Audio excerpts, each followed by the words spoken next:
Welcome to today's presentation. Today I will be sharing the highlights from my research on how a diabetic ketoacidosis affects the body's pH balance and how nutrition can help support recovery and long-term health.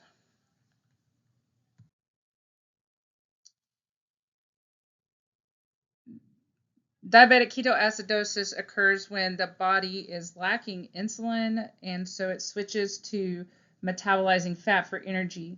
This fat metabolism produces ketones in the blood. These ketones are acidic, so they lower the pH of the blood, and this disrupts the homeostasis in the body.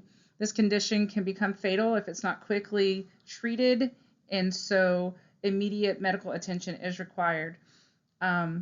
The bicarbonate buffering system becomes overwhelmed because there's so much acid in the blood that it cannot buffer it out, and so it leads to metabolic acidosis. And so understanding this chemistry helps us to explain why immediate medical attention is required. So the effects of altered pH on the body. When the blood becomes too acidic, it causes a slowing of enzyme function as well as it disrupts the cellular energy and how the body is fueled. And so the heart, the brain, and the lungs are all impacted, which is a multi-system situation.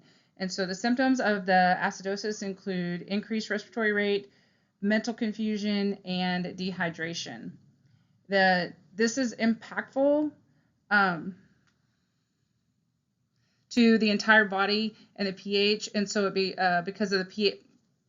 This actually shows how impactful it is whenever the body's pH becomes imbalanced.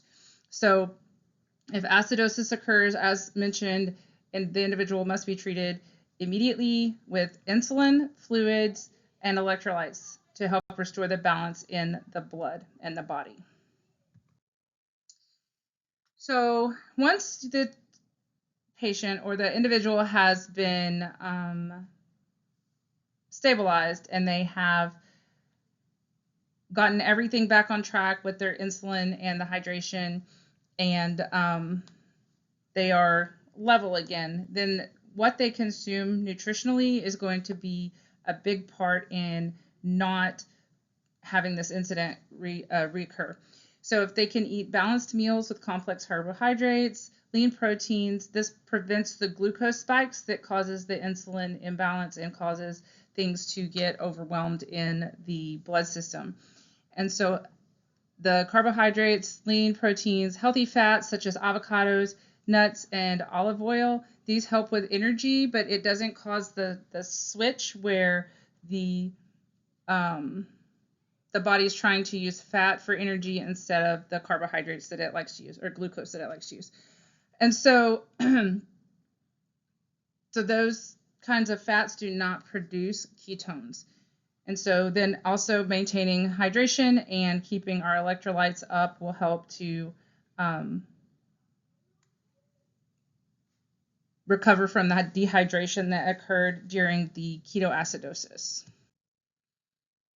So long term, once they have been starting to feel better and getting healthy, long term, a person who has experienced this diabetic ketoacidosis will need to maintain a balance in their health, both in their body and their spirit. And they can do this. One approach could be the Daniel fast. The Daniel fast has principles focusing on plant-based whole foods while honoring God through self-discipline and stewardship. So you abstain from the richer, more difficult to digest and process and use foods, and you stick to whole foods that are going to heal your body a little bit. And so then the nutrition and faith together can foster both a physical and emotional and spiritual recovery.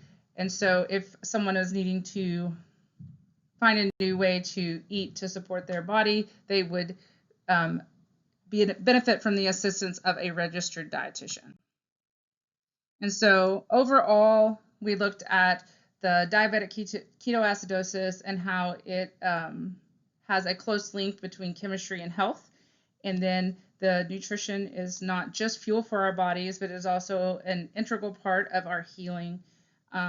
With a balanced diet, proper hydration, and some faith-based discipline, an individual can prevent the recurrence of diabetic ketoacidosis and live long-term wellness.